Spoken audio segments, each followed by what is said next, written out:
नमस्कार दोस्तों, स्वागत है आपका हमारे यूट्यूब चैनल पर। पटवारी परीक्षा अपने चरमोत्कर्ष पे है, आ चुकी है। काफ़ी ज़्यादा लोगों ने फॉर्म भरा था और लगभग कई दिनों तक ये एग्ज़ाम चलने वाली है। तो 16 मार्च 2023 फर्स्ट शिफ्ट का रिव्यू हम आज के हमारे इस वीडियो में लेकर आए हैं और वो तमाम क्वेश्चंस जो परीक्षा में पूछे गए हैं, जो हमें मिल पाए हैं रिव्यू के थ्रू, हम यहाँ पर कलेक्ट करके एकदम सिस्टमेटिकली सेक्शन वाइज आपको बताने की कोशिश करेंगे। और आगामी दिनों में जिनका भी पटवारी एग्ज़ाम होने वाला है, शायद वो यहाँ से कुछ हिंट ले पाएँ।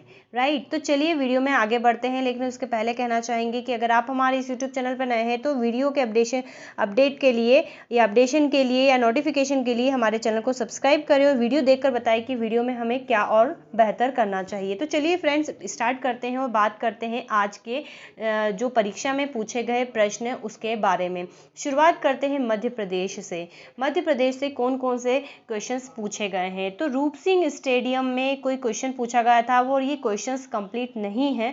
कुछ इस प्रकार से पूछा गया था कि वनडे मैच किस सन में खेला गया था। तो यहाँ पर किसको टारगेट करके बात कही गई है, वो समझ जाइए आपकी क्वेश्चंस यहाँ से पूछा गया है। काफ़ी स्टैटिक क्वेश्चन है। अब हाल ही में जो खजुराहो उत्सव हुआ है, तो वह उसका कौन सा संस्करण था, उसका सीक्वेंस क्रम बताना है आपको। मध्य प्रदेश में लघु सूक्ष्म उद्योग की स्थापना कब की गई है, ये क्वेश्चन पूछा गया था। और पशुपतिनाथ शिवजी की मूर्ति से संबंधित प्रश्न पूछा था। कोई कह रहा है कि मध्य प्रदेश के किस शहर में शिवजी की 8 भुजा वाली मूर्ति स्थापित है, ये प्रश्न आया था। कोई बोल रहा है कि पशुपतिनाथ शिवजी के कितने सिर है, ये आया था। इस प्रकार से कुल मिलाकर जो है टारगेट जो है उसका उत्तर जो था मंदसौर में स्थित पशुपतिनाथ जी के मंदिर की बात चल रही है। तो क्वेश्चंस का रियल पैटर्न क्या था, ये तो अब एग्ज़ाम देने वाले ही जाने या फिर हम जानेंगे जब जो हमारा कर्मचारी चयन बोर्ड अपनी वेबसाइट पर डाल देगा तब। ठीक है, तो ये क्वेश्चन से याद रखिएगा। पंचमढ़ी से भी संबंधित एक प्रश्न आया था। अब प्रश्न कौन सा था वो हमें नहीं मिल पाया। हो सकता है जलप्रपात से संबंधित हो या फिर धूपगढ़ हिल स्टेशन से संबंधित हो या कुछ प्रमुख जो पर्यटन स्थल होते हैं, खोज किसने करी थी, इस प्रकार से कोई प्रश्न हो सकता है। तो पचमढ़ी से संबंधित एक प्रश्न पूछा गया था। अगले क्वेश्चन की तरफ हम बढ़ते हैं। शकों को किसने पराजित किया था, ये क्वेश्चन पूछा गया है। चंद्रगुप्त विक्रमादित्य ने जो है शकों को पराजित किया था अंतिम रूप से, और विक्रम संवत और विक्रमादित्य की उपाधि धारण की थी। ठीक है, कोई गोंड चट्टान, इस प्रकार से कोई एक प्रश्न पूछा गया था मध्य प्रदेश से संबंधित। एक प्रश्न आया था 2011 में लिंगानुपात से संबंधित। अब वो कम ज़्यादा का था, वो हमें नहीं पता अभी फ़िलहाल, लेकिन लिंगानुपात यानी कि 2011 का सेंसस यानी कि जनगणना आपको पढ़ के जाना है। इससे हमें ये सबक मिल रहा है। और सिंधिया से संबंधित एक प्रश्न पूछा था। 1961 सन दिया था और सिंधियाओं से संबंधित था।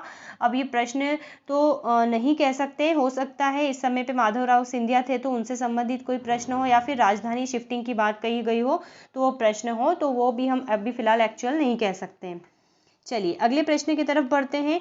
अब भारत जीएस में ही हम बात कर रहे हैं, वो हमने एमपी के अलग छाट लिए ताकि आपको समझने में आसानी रहे। अब इंडिया लेवल की बात करें तो गुप्त वंश से संबंधित एक प्रश्न पूछा गया था। गुप्त वंश से एक प्रश्न पूछा गया था जो काफ़ी इंपॉर्टेंट है, शायद हम लिखना भूल गए, कि नीरज चोपड़ा ने जो ओलंपिक गेम में जो पदक जीता था, गोल्ड मेडल, तो उन्होंने कितने मीटर भाला फेंका था। तो यहाँ पर वो मीटर का डिस्टेंस पूछा था, कितने मीटर भाला फेंका था, ये प्रश्न आया था।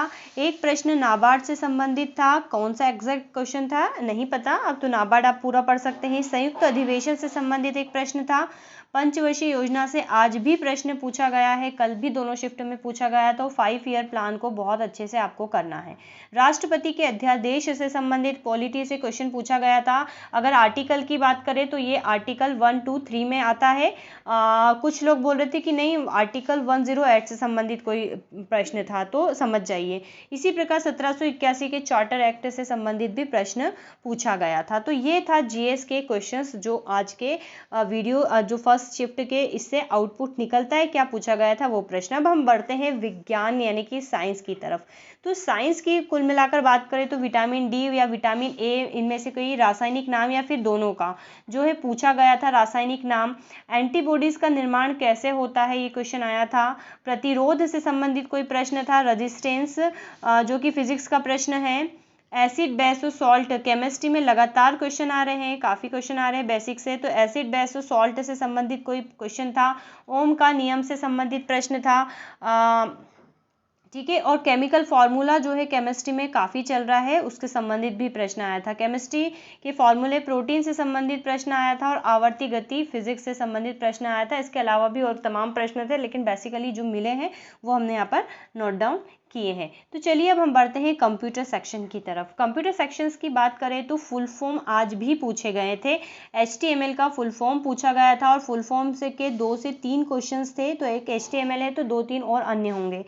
कैश मेमोरी से संबंधित आज भी प्रश्न पूछा गया है। ऑपरेटिंग सिस्टम से संबंधित प्रश्न आ रहा है, हालांकि इसका लेवल बड़ा सिंपल था कि ऑपरेटिंग सिस्टम 4 नाम दे दिए, पूछा कि निम्न में से कौन सा ऑपरेटिंग सिस्टम है। तो ऑपरेटिंग सिस्टम के नाम याद करके आना है। MS ऑफिस से शॉर्टकट की से संबंधित प्रश्न आया था, और MS पावर पॉइंट का एक्सटेंशन या इससे संबंधित कोई प्रश्न आज पूछा गया था। फायरवॉल से संबंधित भी प्रश्न जो है कंप्यूटर में पूछा गया था। सर्च इंजन से संबंधित प्रश्न आ रहा है, ठीक है। सर्च इंजन से संबंधित आज भी प्रश्न आया है। वेब ब्राउज़र से संबंधित आया है, अर्थात ये सारे पोर्शन जो हो गए इंटरनेट से संबंधित हो गए। और इंटरनेट जो है कल भी सेकंड शिफ्ट में 5 से 6 क्वेश्चन पूछे गए थे, आज भी जो है इंटरनेट से संबंधित क्वेश्चन है। इनपुट आउटपुट डिवाइस के बारे में पूछा गया था। लैंग्वेज से जो है 1 से 2 क्वेश्चन आए थे। अब उसका लेवल क्या था वो तो हम नहीं कह सकते, लेकिन लैंग्वेज से संबंधित आपको याद रखना है कि पर्टिकुलर कौन सी लैंग्वेज कहाँ पर यूज़ होती है और उसकी खोज किसने करी थी। सिस्टम, सॉफ्टवेयर और पेरिफेरल डिवाइस से संबंधित जो है क्वेश्चन कंप्यूटर में पूछे गए थे, जो हमें मिल पाए हैं। अब हम बात करते हैं तो यहाँ पर 4 और हमने अभी GS, कंप्यूटर और साइंस 3 की बात करी। अब कुछ इंपॉर्टेंट सेक्शंस को और हम डिस्कस कर लेते हैं जो काफ़ी इंपॉर्टेंट है, तो इसको थोड़ा सा रिमूव करने के बाद हम बात करते हैं। तो हम बात करते हैं बेसिकली मैथ्स की। मैथ्स का क्या आज जो है फाइनली रहा है आज का पूरा व्यू अगर हम देखें तो मैथ्स जो है कैलकुलेटिंग नेचर का आ रहा है। मतलब आप कुछ क्वेश्चंस तो सिंपल है लेकिन उसको सॉल्व करने में समय लग रहा है। ज्योमेट्री से भी बाकायदा क्वेश्चंस थे, ट्राइगोनल, वर्ग, मेंसुरेशन से संबंधित थे, सर्कल से थे, त्रिकोणमिति से थे, प्रॉफिट एंड लॉस से संबंधित प्रश्न थे। Profit and loss, time and work के क्वेश्चन आज भी आ रहे हैं, कल भी आए थे। पाइप एंड सिस्टर्न से संबंधित क्वेश्चन थे, और सिंप्लीफिकेशन यानी कि बॉडमास रूल से संबंधित भी प्रश्न आ रहे हैं। 3 से 4 क्वेश्चंस जो थे इससे संबंधित। विभाजिता के नियम जो हम पढ़ते हैं जनरली वो भी पूछा गया था, पर्टिकुलर विभाजिता के नियम से संबंधित था। प्रायिकता से संबंधित था।